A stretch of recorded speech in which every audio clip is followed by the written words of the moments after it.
Israel ফিলিস্তিন যুদ্ধ চলছে, আর এই যুদ্ধের কিছু গুরুত্বপূর্ণ আপডেট সংবাদ জানিয়ে দিব। কপাল পুড়েছে এবার নেতানিয়াহুর। ফিলিস্তিনকে একটি স্বাধীন রাষ্ট্র হিসেবে ঘোষণা করতে চলেছে বিশ্বের পরমাণু শক্তিধর দেশ চীন। আন্তর্জাতিক প্রতিবেদনে অনেকটা এমনই তথ্য উঠে এসেছে। এদিকে ইসরায়েলের ৬০ সংস্থাকে সন্ত্রাসী তালিকাভুক্ত ও পণ্য বয়কটের সিদ্ধান্ত নিয়েছে আরব লীগ। এবার এক চরম অর্থনৈতিক সংকটে পড়তে চলেছে ইহুদিবাদী ইসরায়েল। জানিয়ে দিব গাজায় যুদ্ধবিরতি চুক্তি নিয়ে এবার হতাশায় পড়েছে কাতার। থাকবে আত্মসমর্পণের দিকে ঝুঁকে যাচ্ছে জেলেনস্কি। পতন ঘটল ইউক্রেনের আরও একটি গুরুত্বপূর্ণ শহরের। জানিয়ে দিব ইসরায়েলি দখলদারিত্বের বিরুদ্ধে আন্তর্জাতিক আদালতের শুনানি কাল। সর্বশেষ জানিয়ে দিব পুরোপুরি ব্যর্থ এবার আমেরিকা। ইসরায়েলকে সমর্থন দেওয়ায় বাইডেনের পররাষ্ট্রনীতি বিশ্বজুড়ে আধিপত্য হারাচ্ছে। ক্ষমতার দাপট কমতে শুরু করেছে এবারে মার্কিন প্রেসিডেন্টের। দর্শক, শুনছিলেন সংবাদ শিরোনাম, এবারে জানিয়ে দিব বিস্তারিত। তার আগে আমাদের ভিডিওটিতে একটি লাইক দিন এবং চ্যানেলটি সাবস্ক্রাইব করে পরবর্তী আপডেট সংবাদ সবার আগে পেতে আমাদের সাথেই জুড়ে থাকুন। দীর্ঘস্থায়ী সমস্যার অবসান ঘটাতে ফিলিস্তিন রাষ্ট্র প্রতিষ্ঠা করা অপরিহার্য মন্তব্য চীনের পররাষ্ট্রমন্ত্রী ওয়াং ই বলেছেন, স্বাধীন ফিলিস্তিন রাষ্ট্র প্রতিষ্ঠার জন্য আরও অনেক কিছু করার প্রয়োজন রয়েছে এবং একমাত্র স্বাধীন রাষ্ট্র প্রতিষ্ঠার মধ্য দিয়েই বিশ্বের দীর্ঘস্থায়ী এই সমস্যার অবসান ঘটানো সম্ভব। জার্মানির মিউনিক নিরাপত্তা সম্মেলনে তিনি বলেন, প্রজন্মের পর প্রজন্ম ধরে ফিলিস্তিনি জনগণ উদ্বাস্ত অবস্থায় দিন যাপন করছে এবং তারা আজ পর্যন্ত নিজ মাতৃভূমিতে ফিরতে পারেননি। এটা পৃথিবীর ইতিহাসে সবচেয়ে দীর্ঘস্থায়ী অবিচার। গাজা এবং ইসরায়েলের মধ্যে চলমান সংঘাতের কথা উল্লেখ করে এই সংঘাতের মূল কারণ শনাক্ত করার উপর গুরুত্বারোপ করেছেন চীনা পররাষ্ট্রমন্ত্রী। তিনি বলেন, সংঘাতের কারণ দূর করতে পারলেই মধ্যপ্রাচ্যের শান্তি ফিরে আসতে পারে। ওয়াং ই দ্রুত গাজায় যুদ্ধবিরতি প্রতিষ্ঠার আহ্বান জানান। গত ৭ অক্টোবর থেকে ইসরায়েলের গাজায় আগ্রাসনে যে হাজার হাজার বেসামরিক ফিলিস্তিনি নাগরিক শহীদ হয়েছেন তাদের হত্যাকাণ্ডের ব্যাপারে গভীর উদ্বেগ প্রকাশ করেছে চীনা পররাষ্ট্রমন্ত্রী। তিনি বলেন, ২১ শতকের এই দিনে এমন পরিস্থিতি কোনোভাবেই গ্রহণযোগ্য নয়। এ অবস্থায় আমাদের উচিত ফিলিস্তিন সংকটের সঠিক সমাধানের আহ্বান জানানো, যা গত ৭০ বছরের বেশি সময় ধরে চলে আসছে। ইসরায়েলের ৬০ সংস্থাকে সন্ত্রাসী তালিকাভুক্ত ও পণ্য বয়কটের সিদ্ধান্ত নিয়েছে মুসলিম বিশ্বের পরাশক্তি আরব লীগ। ইসরায়েলের ৬০টি সংস্থা এবং উগ্রবাদী বসতি স্থাপনকারী গোষ্ঠীকে সন্ত্রাসী সংগঠন হিসাবে তালিকাভুক্ত করেছে আরব লীগ। পবিত্র আল আকসা মসজিদ চত্বরে চলমান সহিংসতা এবং পশ্চিম তীর জুড়ে অবৈধ ইহুদি বসতি স্থাপন কার্যক্রম বিস্তারের সাথে জড়িত থাকার অভিযোগে এসব সংগঠন ও সংস্থাকে সন্ত্রাসী তালিকাভুক্ত করা হয়। আরব লীগের এক বৈঠকে এই সিদ্ধান্ত নেওয়া হয়েছে। এর পাশাপাশি গাজায় গণহত্যা চালানোর সাথে জড়িত থাকার জন্য ইসরায়েলের ২০ ব্যক্তিকে অপরাধী হিসাবে তালিকাভুক্ত করা হয়। এসব ব্যক্তির বিরুদ্ধে আরব লীগ আইনগত ব্যবস্থা নেবে বলে মনে করা হচ্ছে।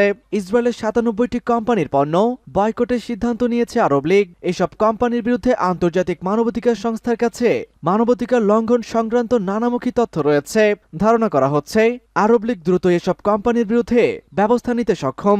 ইসরায়েলের ভেতরে সামরিক অভিযান চালানোর সাথে জড়িত থাকার অভিযোগে গাজায় জাতিসংঘের ত্রাণ ও কর্মসংস্থান বিষয়ক সংস্থাকে তহবিল দেবে না বলে পশ্চিমা যেসব দেশ সিদ্ধান্ত নিয়েছে তাদের সেই সিদ্ধান্তকে পুনর্বিবেচনার অনুরোধ জানিয়েছে আরব লীগ, সূত্র পার্স টুডে। গাজায় যুদ্ধবিরতি চুক্তি নিয়ে এবার হতাশ হয়েছে কাতার। গাজায় যুদ্ধবিরতি নিয়ে স্বয়ং মধ্যস্থতাকারী দেশ কাতার বলেছে, সাম্প্রতিক দিনগুলোতে এ বিষয়ে কোনো আশাব্যঞ্জক আলোচনা হয়নি। শনিবার জার্মানিতে মিউনিক নিরাপত্তা সম্মেলনে এই কথা বলে হতাশা প্রকাশ করেছে দেশটির প্রধানমন্ত্রী শেখ মোহাম্মদ বিন আব্দুর রহিম আল থানি।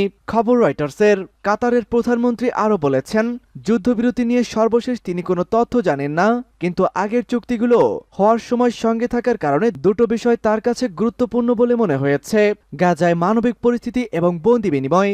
যদি মানবিক দিকটি নিয়ে কোনো চুক্তিতে পৌঁছানো যায় তাহলে বন্দি বিনিময় বিষয়টিও সহজেই সমাধান করা যাবে বলে মনে করে কাতারের প্রধানমন্ত্রী।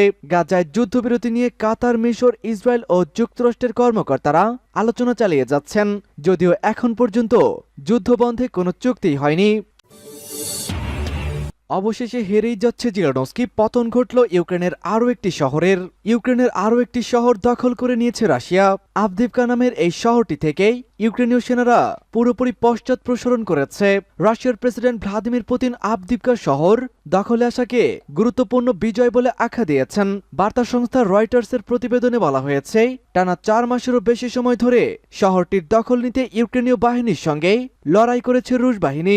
অবশেষে শহরটির দখল গেল রাশিয়ার কাছে। গতকাল শনিবার ইউক্রেনীয় সশস্ত্র বাহিনীর সর্বাধিনায়ক কর্নেল জেনারেল আলেকজান্ডার সিরস্কি জানিয়েছেন, আভদিভকা থেকে ইউক্রেনীয় সেনাদের প্রত্যাহার করা হয়েছে। তবে রাশিয়ার প্রতিরক্ষা মন্ত্রণালয় জানিয়েছে, ইউক্রেনীয় কিছু সেনা এখনো শহরটির একটি কোক কারখানায় আশ্রয় নিয়ে যুদ্ধ চালিয়ে যাচ্ছে। তবে খুব শিগগিরই তাদের আটক করা হবে। এর আগে গত বছরের মে মাসে রাশিয়া সর্বশেষ ইউক্রেনের কোন শহর দখল করেছিল, সে সময় রুশ সেনারা গুরুত্বপূর্ণ শহর বাখমুতের দখল নেয়। দীর্ঘ কয়েক মাস লড়াইয়ের পরে রাশিয়ার হাতে আভদিভকার পতন এমন একটি সময় এসে ঘটল, যার মাত্র সপ্তাহখানেক পর রাশিয়া ইউক্রেন আক্রমণের 2 বছর পূর্ণ হবে। অথচ বিগত কয়েক মাস ধরে ইউক্রেন অস্ত্র ও গোলাবারুদের সংকটে ভুগছে। যুক্তরাষ্ট্র সহ পশ্চিমা দেশগুলো ইউক্রেনকে সহায়তা দিতে পারছে না। তবে ইউক্রেন মিত্র দেশগুলোর এই অসহায় অবস্থা রাশিয়াকে ফায়দা তোলার সুযোগ করে দিয়েছে, যার ফল হিসাবে রাশিয়া আভদিভকা দখল করে নিল। এই দখলের বিষয়ে রাশিয়ার প্রেসিডেন্ট কার্যালয় ক্রেমলিন থেকে বলা হয়েছে, রাষ্ট্রপ্রধান ইউক্রেনের গুরুত্বপূর্ণ জয়ের জন্য রুশ সেনাদের অভিনন্দন জানিয়েছেন। ইসরায়েলি দখলদারিত্বের বিরুদ্ধে আন্তর্জাতিক আদালতে শুনানি কাল। ফিলিস্তিনে ইসরায়েলি দখলদারিত্বের বিরুদ্ধে আন্তর্জাতিক আদালতের শুনানির তারিখ নির্ধারণ করা হয়েছে। সোমবার আন্তর্জাতিক বিচার আদালতে কাল ফিলিস্তিনের শুনানির তারিখ নির্ধারণ করা হয়। রোববার আল জাজিরার এক প্রতিবেদনে এমন তথ্য জানানো হয়। প্রতিবেদনে বলা হয়েছে, ইসরায়েলি দখলদারিত্বের বিরুদ্ধে ফিলিস্তিনের মৌখিক শুনানির তারিখ কাল নির্ধারণ করা হয়েছে। এদিন ফিলিস্তিন যুক্তিতর্ক উপস্থাপন করবে। নেদারল্যান্ডসের রাজধানী দ্য হেগের স্থানীয় সময় সকাল 9টায় এই শুনানি শুরু হবে। আদালতে দক্ষিণ আফ্রিকার দায়ের করা মামলা থেকে এটি সম্পূর্ণ আলাদা। আইসিজের এই শুনানিতে 52টি দেশ ও 3টি আন্তর্জাতিক সংস্থা অংশ নিবে। এতে প্রথমে কথা বলবে ফিলিস্তিন। সব মিলিয়ে এই শুনানি শেষ হতে প্রায় 6 দিন সময় লাগতে পারে বলে ধারণা করা হচ্ছে। শনিবার মানবাধিকার সংস্থা হিউম্যান রাইটস ওয়াচ জানিয়েছে, 1946 সালে আইসিজে প্রতিষ্ঠার পর এত বেশি সংখ্যক দেশ এই প্রথম কোনো শুনানিতে অংশ নিচ্ছে। এই উপস্থিতি প্রমাণ করছে যে কয়েক দশক ধরে চলে আসা সংকট সমাধানে আন্তর্জাতিক আইন ব্যবহারে সমর্থন ক্রমেই বাড়ছে।